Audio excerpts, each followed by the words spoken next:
ಧೈರ್ಯ ಮತ್ತು ಪರಿಶ್ರಮವಿದ್ದರೆ ಎಂಥದ್ದೇ ಕನಸನ್ನು ಸಾಕಾರಗೊಳಿಸಬಹುದು ಎಂಬುದನ್ನು ಅಕ್ಷರಶಃ ಸಾಬೀತುಪಡಿಸಿದ್ದಾರೆ ಯಶಸ್ವಿ ಉದ್ಯಮಿ ಎಚ್ ರಾಜು ಗೌಡ.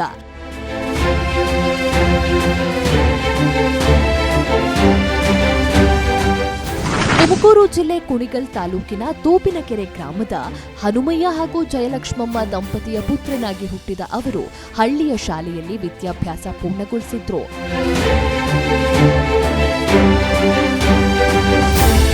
ನಮಸ್ಕಾರ, ನನ್ನ ಹೆಸರು Raju Gowda, eco planet elevators and escalators private limited chairman ಮತ್ತು ಮ್ಯಾನೇಜಿಂಗ್ ಡೈರೆಕ್ಟರ್. ನಾನು ಮೂಲತಃ ರೈತರ ಕುಟುಂಬದಿಂದ ಬಂದವನು. ನನ್ನ ತಂದೆ ತಾಯಿ ಆದಂಥ ಹನುಮಯ್ಯ ಮತ್ತು ಶ್ರೀ ಜಯಲಕ್ಷ್ಮಮ್ಮ ಅವರ ಒಬ್ಬನೇ ಮಗನಾದ ನನಗೆ ಇಬ್ಬರು ಅಕ್ಕಂದಿರು. ನಾನು ಬೇಸಿಕಲಿ ತುಮಕೂರು ಡಿಸ್ಟ್ರಿಕ್ಟ್ ಕುಣಿಗಲ್ ತಾಲೂಕು ಅಮೃತೂರು ಹೋಬಳಿ ಅನ್ನೋ ಒಂದು ಪುಟ್ಟ ಗ್ರಾಮ ತೂಬಿನಕೆರೆ ಅಂತ ಒಂದು ಗ್ರಾಮದಿಂದ ನಾನು ಬಂದೆ. ಸುಮಾರು 2007-8 ಸಾಲಿನ ಎಜುಕೇಷನ್ಗೆ ಅಂತ ನಾನು ಬ್ಯಾಂಗ್ಳೂರಿಗೆ ಬರಬೇಕಾಗಿ ಬಂತು. ನನ್ನ ಡಿಗ್ರಿ ವ್ಯವಸ್ಥೆ ಎಲ್ಲ ಒಂದು ಶೇಷಾದ್ರಿಪುರಂ ಕಾಲೇಜಲ್ಲಿ ನಾನು ಆ ವ್ಯವಸ್ಥೆಗಳನ್ನ ಮಾಡ್ಕೊಂಡ್ವಿ. ಆಗ ನನಗೆ ಅದು ಆ್ಯಕ್ಚುಲಿ ನಾನು ಬ್ಯಾಂಗ್ಳೂರಿಗೆ ಬಂದಿದ್ದಂಥ ನನ್ನ ಫಸ್ಟು ಜರ್ನಿ ಆಗಿರೋದ್ರಿಂದ ಹಲವಾರು ಏಳು ಬೀಳುಗಳನ್ನ ನೋಡಬೇಕಾಗಿ ಬಂತು. ವ್ಯವಸ್ಥೆಗಳು, ಉಳ್ಕೊಳ್ಳಿಕ್ಕೆ ಬೇಕಾಗಿರೋಂಥ ವ್ಯವಸ್ಥೆಗಳಾಗ್ಬೋದು, ನಮ್ಮ ಖರ್ಚಿಗೆ ಇಲ್ಲಿಗೆ ಬೇಕಾಗಿರೋ ರೈತರ ಕುಟುಂಬ ಅಂದಂಥ ಕೂಡಲೇ ಆ ವ್ಯವಸ್ಥೆ ಹಣಕಾಸಿನ ವ್ಯವಸ್ಥೆಗಳಲ್ಲಿ ಆಗಿದಂಥ ಅವ್ಯವಸ್ಥೆಗಳಾಗ್ಬೋದು. ಇದ್ರ ಕಾರಣವಾಗಿ ನಾನು ಮಾರ್ನಿಂಗ್ ನ್ಯೂಸ್ ಪೇಪರ್ ಹಾಕೋದ್ರಿಂದ ಸ್ಟಾರ್ಟ್ ಮಾಡಿದೆ ನನ್ನ ಜರ್ನಿ. ನ್ಯೂಸ್ ಪೇಪರ್ ಹಾಕ್ತಾ ಅದು ಮುಗಿಸ್ಕೊಂಡು ಕಾಲೇಜ್ಗೆ ಹೋಗ್ತಾ ಅದನ್ನು ಮುಗಿಸ್ಕೊಳ್ತಾ ನನಗೊಂದು ಸ್ನೇಹಿತರ ಮುಖಾಂತರ ನನಗೆ ಒಂದೊಂದು ಎಲಿವೇಟರ್ಸ್ ಕಂಪನಿಯಲ್ಲಿ ಪಾರ್ಟ್ ಟೈಮ್ ಜಾಬ್ ಮಾಡಲಿಕ್ಕೆ ಒಂದು ಅವಕಾಶ ಸಿಕ್ತು, ಒಂದು ಜರ್ಮನ್ ಕಂಪನಿ. ಸೈಕಲ್ನಲ್ಲಿ ದಿನಪತ್ರಿಕೆ ಹಂಚುತ್ತಾ ಪದವಿ ಮುಗಿಸಿದ್ರು. ಜರ್ಮನ್ ಮೂಲದ ಎಲಿವೇಟರ್ ಕಂಪನಿಯಲ್ಲಿ ಪಾರ್ಟ್ ಟೈಮ್ ಕೆಲಸ ಆರಂಭಿಸಿ ತಾಂತ್ರಿಕ ಜ್ಞಾನ ಪಡೆದುಕೊಂಡರು. ಅದೇ ಕಂಪನಿಯಲ್ಲಿ ಕಾಯಂ ಉದ್ಯೋಗ, ಪರಿಶ್ರಮದಿಂದ ಸೇಲ್ಸ್ ಮ್ಯಾನೇಜರ್ ಹುದ್ದೆ, ಸ್ವಂತ ಉದ್ದಿಮೆ ಕನಸಿನೊಂದಿಗೆ ಜರ್ಮನ್ ಕಂಪನಿಯೊಂದಿಗೆ ಒಡಂಬಡಿಕೆ ಮಾಡಿಕೊಂಡು ಎಕೋ ಪ್ಲಾನೆಟ್ ಎಂಬ ಭಾರತದಲ್ಲೇ ಜಾಗತಿಕ ಮಟ್ಟದ ಲಿಫ್ಟ್ ತಯಾರಿಕೆ ಸಂಸ್ಥೆ ಆರಂಭಿಸಿದ್ರು. ಮತ್ತು ನೆಕ್ಸ್ಟ್ ನಾನು 2007ರಲ್ಲಿ ಕಾಲೇಜ್ ಜಾಯ್ನ್ ಆದಾಗ ಅದೇ ನಾನು ನ್ಯೂಸ್ ಪೇಪರ್ ಹಾಕ್ತಾ ಆಮೇಲೆ ಕಾಲೇಜ್ಗೆ ಹೋಗ್ತಾ ನನಗೆ ಸಾಕು ಅನ್ನಿಸ್ತಾ ಇರಲಿಲ್ಲ. ಯಾಕೆಂತಂದರೆ ಹಾಸ್ಟೆಲ್ ಬಾಡಿಗೆ ಕಟ್ಟಬೇಕಿತ್ತು, ಮತ್ತು ನಂದಾದಂಥ ನನ್ನ ಎಕ್ಸ್ಪೆನ್ಸಸ್ ಇರುತ್ತಲ್ಲ, ಕಾಲೇಜ್ ಫೀಸ್ ಆಗ್ಬೋದು, ಮತ್ತೊಂದು ಇದಕ್ಕೆ ನಾನು ಮಾಡಿದೆ. ಹೀಗೆ ನನ್ನ ಸ್ನೇಹಿತ ಒಬ್ಬ ರೆಫರ್ ಮಾಡ್ದೆ, ಈ ಥರ ಒಂದು ಎಲಿವೇಟರ್ ಕಂಪನಿ ಇದೆ, ಆ ಎಲಿವೇಟರ್ಸ್ ಕಂಪನಿನಲ್ಲಿ ಒಂದು ಜಾಬ್ ಆಪರ್ಚುನಿಟಿ ಇದೆ, ಎಸ್ಪೆಷಲಿ ಫಾರ್ ಸ್ಟೂಡೆಂಟ್ಸ್. MNC ಕಂಪನಿಯರಿಗೆ ಒಂದು ಆಪರ್ಚುನಿಟಿ, ಒಂದು ಇಂಡಿಯನ್ಸ್ ಇಲ್ಲಿ ಕಂಪನಿ ಕೆಲಸ ಬರಬೇಕಾದ್ರೆ ಲ್ಯಾಂಡ್ ಆಗಬೇಕಾದ್ರೆ ಸ್ಟೂಡೆಂಟ್ಸ್ ಜಾಬ್ ಕೊಡಬೇಕು ಅನ್ನೋದು ಅವ್ರ ಕನ್ಸರ್ನ್ ಇರುತ್ತೆ. ಅಲ್ಲಿ ನನಗೆ ಆಪರ್ಚುನಿಟಿ ಏನಾಯಿತು, ಯಾರಾದರೂ ನನಗೆ ಹಿಂಗೆ ರೆಫರ್ ಮಾಡಿದಾಗ ನಾನು ಹೋಗಿ ಇಂಟರ್ವ್ಯೂ ಅಟೆಂಡ್ ಮಾಡಿದೆ. ಬೇಸಿಕಲಿ ನನಗೇನು ಗೊತ್ತಿಲ್ಲ, ಇಟ್ಸ್ ಅ ಫಸ್ಟ್ ಜಾಬ್ ನಂದು ಕಾರ್ಪೊರೇಟಲ್ಲಿ.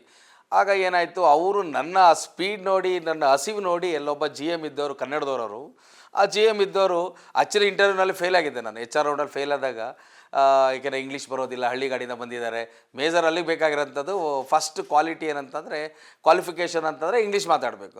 ನಾವೆಲ್ಲ ಹಳ್ಳಿಯಿಂದ ಬಂದಿರ್ತೀವಿ, ಈಗ ನಾವು ಮಾತಾಡ್ತಾ ಇದೀವಲ್ಲ, ಹಾಗೆ ಹೋಗುತ್ತೆ ಬರ್ತದೆ ಹೋಗ್ತದೆ.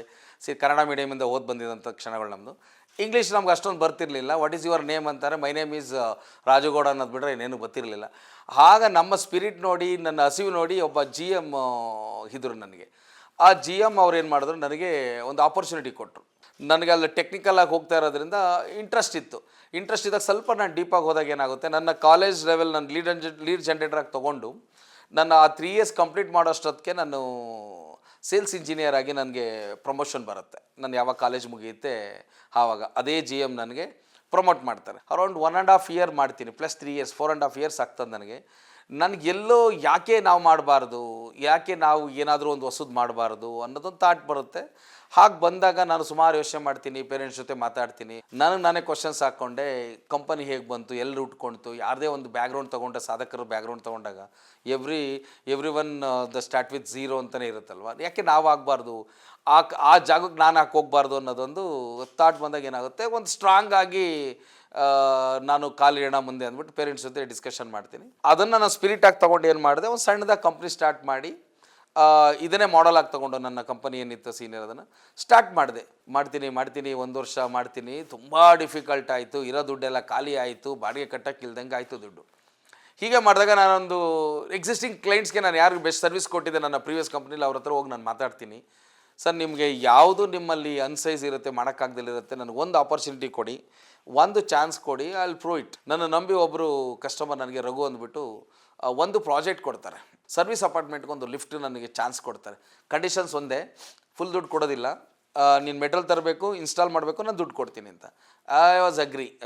ಸೂಪರ್ ಆಗಿರುತ್ತೆ, ಮಾಡೋಣ. ಒಂದು ನನಗೇನಂದರೆ ಆಸೆ ಇದೆ, ನನಗೆ ಏನಾದರೂ ಒಂದು ಪ್ರೂವ್ ಮಾಡಬೇಕು, ನಾನು ಯಾಕೆ ಈ ಥರ ಆಗೋಯ್ತು ಅಂತ. ಆಗ ಅದಕ್ಕಿಂತ ಮುಂಚೆ ನನಗೆ ಪಾರ್ಟ್ನರ್ಶಿಪ್ಪಲ್ಲಿ ಮಾಡಿರ್ತೀವಿ, ಇಬ್ಬರು ನನ್ನ ನಂಬಿ ಅವ್ರೇನು ಮಾಡ್ತಾರೆ, ಒಂದು 3 ತಿಂಗಳಿಗೆ ಏನೂ ಆಗಲಿಲ್ಲ ಅಂತ ಒಬ್ಬ ಹೋಗ್ತಾನೆ, ಇನ್ನೊಂದು 8 ಮಂತ್ಸ್ಗೆ ಒಬ್ಬ ಹೋಗ್ತಾನೆ, ಆಮೇಲೆ ಸಿಂಗಲ್ ಆಗಿಬಿಡ್ತೀನಿ. ಎಲ್ಲರೂ ಹೇಳ್ತಾರೆ ಮುಗೀತು ಕತೆ, ಕ್ಲೋಸ್, ಇನ್ನು ಬ್ಯಾಕ್ ಟು ಪೆವಿಲಿಯನ್, ಕೆಲ್ಸಕ್ಕೆ ಹೋಗ್ಬೇಕಿಲ್ಲ ಅದು ಊರಿಗೆ ಹೋಗಬೇಕು ಅಂತ. ನಾನು ಬಿಡಲ್ಲ, ಆಟ ಬಿಡಲ್ಲ. ನನ್ನ ತಂದೆ ಅವಾಗ ಹೇಳ್ತಾರೆ, ಇಲ್ಲ ನೀನು ಮಾಡ್ತೀಯ ಮಾಡು, ಏನಾರು ಮಾಡು, ಆದಷ್ಟು ಮಾಡೋಣ ಅಂತ ಮಾಡ್ತಾರೆ. ಕೆಲವೊಂದು ನಮ್ಮ ರಿಲೇಷನಲ್ಲಿ ಸಾಲ ತೊಗೊಂಡಿದ್ದು ಉಂಟು, ಅದಕ್ಕೆ ಇಂಟ್ರೆಸ್ಟ್ ಕಟ್ಟಿದ್ದು ಉಂಟು, ಎಲ್ಲರೂ ಮಾತಾಡ್ಕೊಂಡಿದ್ದು ಉಂಟು. ಇನ್ನು ಮುಗೀತು, ಇನ್ನೆಲ್ಲ ಜಮೀನೆಲ್ಲ ಮಾರಾಕ್ಸ್ತಾರೆ, ಇವ್ರು ಊರಿಗೆ ಹೋಗ್ತಾರೆ ಅಂತ. ಅದು ನಾನು ಚಾಲೆಂಜಾಗಿ ತಗೊಂಡು ಅವತ್ತು ಅಂದರೆ ನಾನೇ ಓನ್ಲಿ ದ ಸಿಂಗಲ್ ಪರ್ಸನ್. ಇಬ್ಬರು ಪಾರ್ಟ್ನರ್ಸ್ ಇದ್ದರು ಬಿಟ್ಟೋದ್ರು, ನಾನೊಬ್ಬ ಸಿಂಗಲ್ ಪರ್ಸನ್.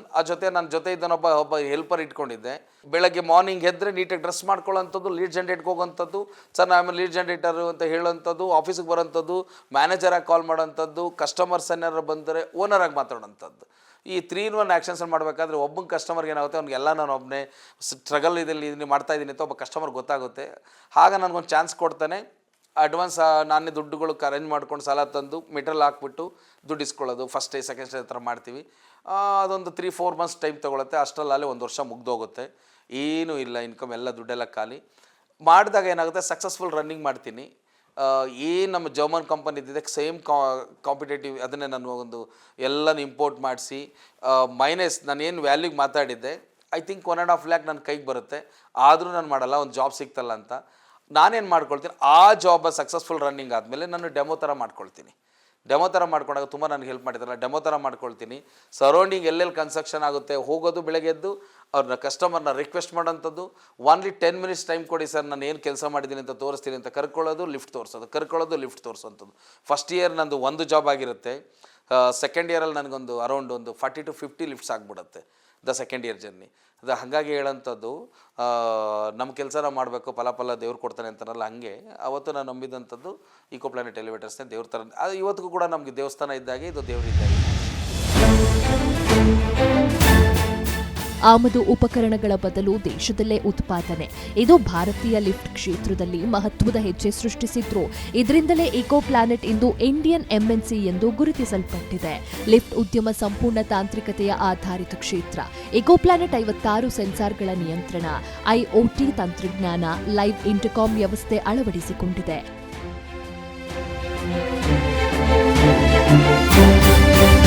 2013 ಒಂದು 100 ಲಿಫ್ಟ್ಸ್, 2014 ಒಂದು ಅರೌಂಡ್ 300 ಲಿಫ್ಟ್ಸ್ ಜರ್ನಿ ಆಗುತ್ತೆ. ಸಕ್ಸಸ್ಫುಲ್ ಟ್ರ್ಯಾಕ್ ಬಂದುಬಿಡ್ತೀವಿ. ಇವತ್ತೊಂದು 300+ ಲಿಫ್ಟ್ಸ್ ಇರ್ಬೋದು, ಕಂಪನಿ ಇರ್ಬೋದು ಇಂಡಿಯನ್ ಕಂಪನಿಯಲ್ಲಿ. ಅವತ್ತು ಯಾರೂ ಮನಸ್ಸು ಮಾಡ್ತಿರ್ಲಿಲ್ಲ. MNC ಬಿಟ್ಟರೆ 1 or 2 ಕಂಪನೀಸ್, ಅದರಲ್ಲಿ ನಂದು ಒಂದು. ಆ ಮಂಡ ಧೈರ್ಯ ಮಾಡಿದಂತ. ಯಾವಾಗ ನಾವು 300 ಲಿಫ್ಟ್ಸು 400 ಲಿಫ್ಟ್ಸ್ ಮಾಡ್ತಾ ಬಂದ್ವಿ, ಆಗ ಕಂಪನಿಗಳು ಉಟ್ಕೊಳ್ಳಿಕ್ಕೆ ಸ್ಟಾರ್ಟ್ ಮಾಡಿದ್ವು. ನಾವು ಯಾಕೆ ಮಾಡಬಾರ್ದು? ಯಾಕೆಂದರೆ 10 ವರ್ಷ, 15 ವರ್ಷ, 20 ವರ್ಷ ಎಕ್ಸ್ಪೀರಿಯನ್ಸ್ ಇರೋಂಥವ್ರೆಲ್ಲ ಎದುರುತ್ತಿದ್ರು, ಮಾಡ್ತಿರ್ಲಿಲ್ಲ. ಯಾಕೆ ಒಬ್ಬ actually I am the first person.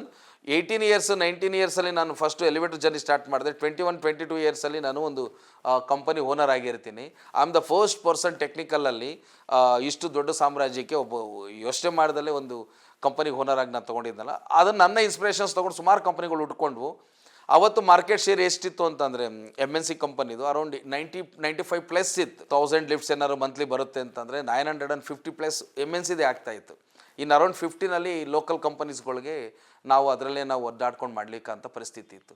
Technology wise IoT technology first time 2023 we are the first company IoT technology ಅಂತ ಇಂಟ್ರೊಡ್ಯೂಸ್ ಮಾಡಿದ್ವಿ. ಅಂದರೆ ಸಾಮಾನ್ಯವಾಗಿ ಏನಾಗುತ್ತೆ, ಲಿಫ್ಟ್ ಅಂದರೆ ಪ್ಯಾನಿಕ್ ಏನಾದರೂ ಸಿಕ್ಕಾಕೊಳ್ತೀವಿ ನಾವು, ಒಳಗಡೆ ಸಿಕ್ಕಾಕೊಂಡ್ರೆ ಸಫಕೇಷನ್ ಆಗುತ್ತೆ. ನಾವು ನೈಟ್ ಈಗ ನಾರ್ಮಲಾಗಿ 9 to 5 o'clock ಬಿಟ್ಟರೆ ಸರ್ವಿಸ್ ಕೊಡೋದಿಲ್ಲ. ನಾವು ಅದರಲ್ಲೂ ಕೂಡ 24/7 ಸರ್ವಿಸ್ ಕಾಲ್ ಸೆಂಟರ್ ಕೂಡ ನಾವು ಫೆಸಿಲಿಟೀಸ್ ಮಾಡಿದ್ದೀವಿ. ಜೊತೆಗೆ ಏನೇ ಫೆಸಿಲಿಟೀಸ್ ಮಾಡಿದ್ರೂ ಕೂಡ ಏನಾದರೂ ಇನ್ ಕೇಸ್ ಮ್ಯಾನ್ ಡ್ರಾಪ್ ಆಗ್ತಾರೆ, ಏನಾದರೂ ಇಶ್ಯೂಸ್ ಆಗುತ್ತೆ, 1000 ಕಾರಣಗಳಿರುತ್ತೆ. ಲಿಫ್ಟ್ದೊಂದೇ ಕಾರಣ ಇರೋದಿಲ್ಲ. ಬ್ರೇಕ್ ಡೌನ್ಸ್ ಅಂತ ಬಂದಾಗ ಜನಗಳು ಅದನ್ನು ಕೂಡ ತಿಳ್ಕೊಳ್ಳೇಬೇಕು. ಲಿಫ್ಟ್ ಬ್ರೇಕ್ ಡೌನ್ಸ್ ಬರೋಂಥದ್ದು ಕಾರಣ ನಾಟ್ ಓನ್ಲಿ ದ ಲಿಫ್ಟ್, ಅದ್ರಲ್ಲಿ ಬರೋಂಥ ವ್ಯವಸ್ಥೆಗಳು ಕರೆಂಟ್ ಆಗ್ಬೋದು, ಅರ್ಥಿಂಗ್ ಆಗ್ಬೋದು, ಸಮ್ ಟೈಮ್ ಡಸ್ಟು, ಕ್ಲೀನಿಂಗು, ಏನೇ ಇದ್ರೂ ಕೂಡ 56 ಸಾಫ್ಟ್ವೇರ್ಸ್ ಸೆನ್ಸರ್ಸ್ ಇರುತ್ತೆ. ಯಾವುದೇ ಒಂದು ಫೇಲ್ಯೂರ್ ಆದ್ರೂ ಅದು ಲಿಫ್ಟ್ ಬ್ರೇಕ್ ಡೌನ್ಸ್ ಬರುತ್ತೆ. ಆ ಲಿಫ್ಟ್ ಬ್ರೇಕ್ ಡೌನ್ಸ್ ಬರಲಿಕ್ಕೆ ನಾವು ಅವಾಯ್ಡ್ ಮಾಡಲಿಕ್ಕೆ ಒಂದು ಏನಾದರೂ ಬೇಕಲ್ಲ ಅಂತ ಹೇಳಿದಾಗ ನಾವು ಸ್ಟಾರ್ಟ್ ಮಾಡಿರೋಂಥದ್ದು IoT ಟೆಕ್ನಾಲಜಿ. IoT ಟೆಕ್ನಾಲಜಿಯಲ್ಲಿ ಬೆನಿಫಿಟ್ಸ್ ಏನಂತಂದರೆ ಲೈವ್ ಇಂಟರ್ಕಾಮ್ ಇರುತ್ತೆ. ಅಂದರೆ ಈಗ ಸೇಮ್ ಲೈಕೆ ಹಿಂದೆ ಹಳೆದೊಂದು ಫೋನ್ ಇಡ್ತಾ ಇದ್ವಿ, ಸೆಕ್ಯೂರಿಟಿ ಒಂದು ಫೋನ್ ಇಡ್ತಾ ಇದ್ವಿ, ಎತ್ತಿದ್ರೆ ಸೆಕ್ಯೂರಿಟಿ ರಿಂಗ್ ಆಗ್ತಾ ಇತ್ತು. It's A manual offline. ಅದನ್ನು ನಾವು ಫಸ್ಟ್ ಟು ಟಾಕ್ ಅಂತ ಮಾಡಿದ್ವಿ. ಲಿಫ್ಟಲ್ಲಿ ಯಾರಾದರೂ ಸಿಕ್ಕಾಕೊಂತು ಅಂತಂದರೆ ನಾವು ಇಲ್ಲಿಂದ ಲಿಫ್ಟ್ಗೆ ಕಾಲ್ ಮಾಡೋ ಥರ ಲೈವ್ ಇಂಟರ್ಕಾಮ್. ಅಲ್ಲಿ ಅವ್ರಿಗೆ ಪ್ಯಾನಿಕ್ ಆಗಲ್ಲ, ಮಾತಾಡ್ತಾರೆ. ಬಿಫೋರ್ ದ್ಯಾಟ್ ನಮಗೆ ಮೆಸೇಜ್ ಬರುತ್ತೆ. ಇಲ್ಲಿ ಒಂದು ಲಿಫ್ಟ್ ಏನಾದರೂ ಬ್ರೇಕ್ ಡೌನ್ಸ್ ಆದರೆ for what reason lift off ಆಗಿದೆ ಅಂತ ನಮಗೆ ಮೆಸೇಜ್ ಬರುತ್ತೆ. ಮೆಸೇಜ್ ಬಂದಾಗ ನಾವೇನು ಮಾಡ್ತೀವಿ, ನಾವೇ ಲಿಫ್ಟಿಗೆ ಕಾಲ್ ಮಾಡ್ತೀವಿ. ಕಾಲ್ ಮಾಡಿ ಫಾರ್ ದಿಸ್ ರೀಸನ್ ಹಿಂಗಾಗಿದೆ, ರೆಸ್ಕ್ಯೂ ಹೇಗೆ ಮಾಡಬೇಕು ಅಂತ ಮಾಡಿ. ಈವರೆಗೆ 9,000ಕ್ಕೂ ಹೆಚ್ಚು ಲಿಫ್ಟ್ ಅಳವಡಿಕೆ, ಪ್ರತಿ ವರ್ಷ ಸುಮಾರು 2,000 ಲಿಫ್ಟ್ ಸ್ಥಾಪನೆ, 2030ರೊಳಗೆ 1 ಲಕ್ಷ ಮನೆ ಹಾಗೂ ಕಟ್ಟಡಗಳಿಗೆ ಲಿಫ್ಟ್ ಅಳವಡಿಸುವ ಮಹತ್ವಾಕಾಂಕ್ಷಿ ಗುರಿ ಹೊಂದಿದ್ದಾರೆ.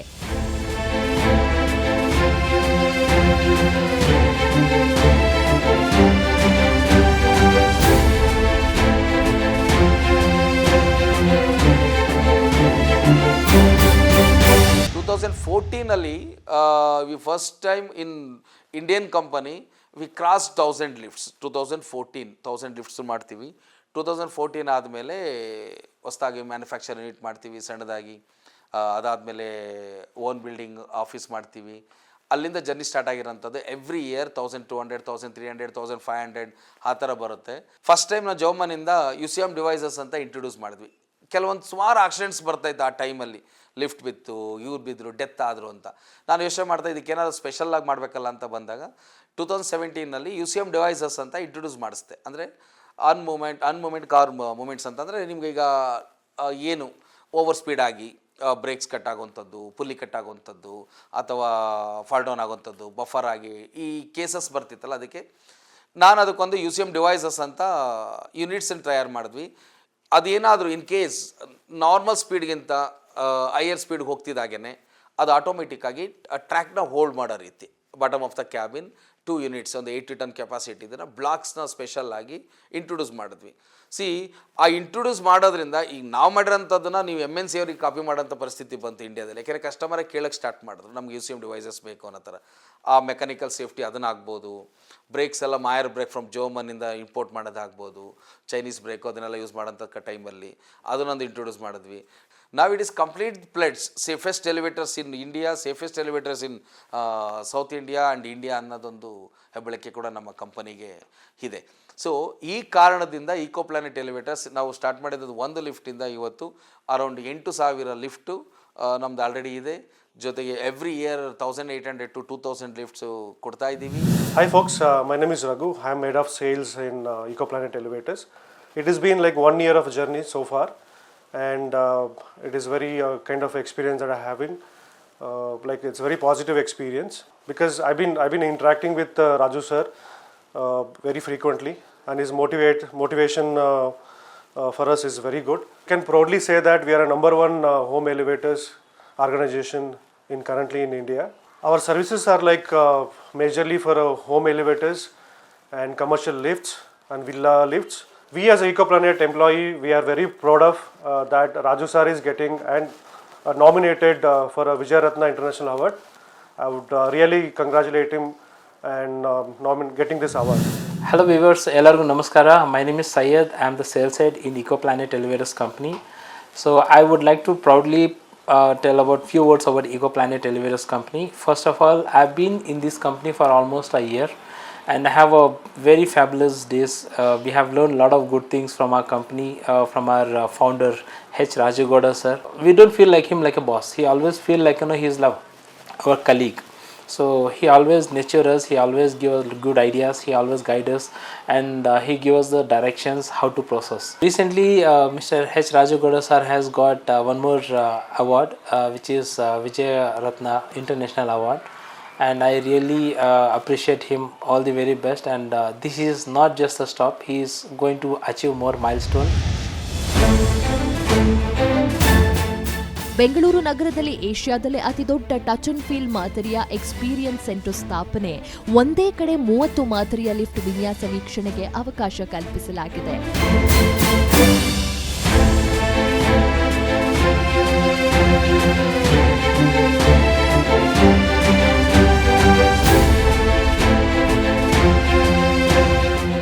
ದೇಶದ ಜನಪ್ರಿಯ ರಿಯಾಲಿಟಿ ಶೋ ಬಿಗ್ ಬಾಸ್ ಮನೆಯಲ್ಲಿ ಲಿಫ್ಟ್ ಅಳವಡಿಸಿದ ಗೌರವವು ಇಕೋ ಪ್ಲಾನೆಟ್ಗೆ ಸಲ್ಲುತ್ತಿದೆ.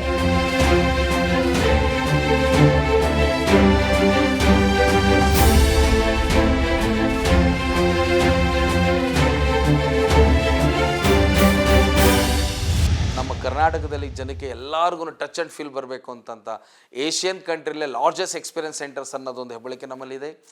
ಅದೇ ರೀತಿ ಬ್ಯಾಂಗ್ಳೂರಲ್ಲಿ ನಮ್ಮದು 4 ಶೋರೂಮ್ಸ್ ಇದೆ, ದಾವಣಗೆರೆ ಶೋರೂಮ್ ಇದೆ, ಹುಬ್ಬಳ್ಳಿ ಇದೆ, ಬಳ್ಳಾರಿ ಇದೆ, ಮತ್ತು ನಮ್ಮದು ಇದರಲ್ಲಿ ಮೈಸೂರು ಮತ್ತು ಹಾಸನ್. ಅಂದರೆ ಪ್ರತಿ 100 ಕಿಲೋಮೀಟರ್ಸಲ್ಲಿ ಒಂದು ಶೋರೂಮ್ಸ್ ಇರಬೇಕು, service not only service office, ಜೊತೆಗೆ ಶೋರೂಮ್ ಇರಬೇಕು, ಟಚ್ ಆ್ಯಂಡ್ ಫೀಲ್. ನೀವು ಕಸ್ಟಮರ್ಸ್ಗೆ ಏನಂತಂದರೆ ಅವ್ರಿಗೆ ಯಾವುದು ಮನೆ ಕಟ್ಟಬೇಕಾದ್ರೆ ಪುಟಿಗಲ್ಲೇ ನಮಗೆ ಬರ್ತಾರೆ ಡ್ರಾಯಿಂಗ್ ತೊಗೊಂಡು, ನಿಮಗೆ ಯಾವುದು ನಾವು ಅದನ್ನು ಸಜೆಸ್ಟ್ ಮಾಡ್ತೀವಿ, ಫ್ರೀ ಕನ್ಸಲ್ಟೆಂಟ್ ಕೊಡ್ತೀವಿ. ಅವ್ರಿಗೆ ಯಾವ ಥರ ಬೇಕೋ ಲಿಫ್ಟ್ಗೆ ಅವರ ಸೈಜ್ ತಕ್ಕಂತೆ ನಾವು ಸಜೆಸ್ಟ್ ಮಾಡ್ತೀವಿ.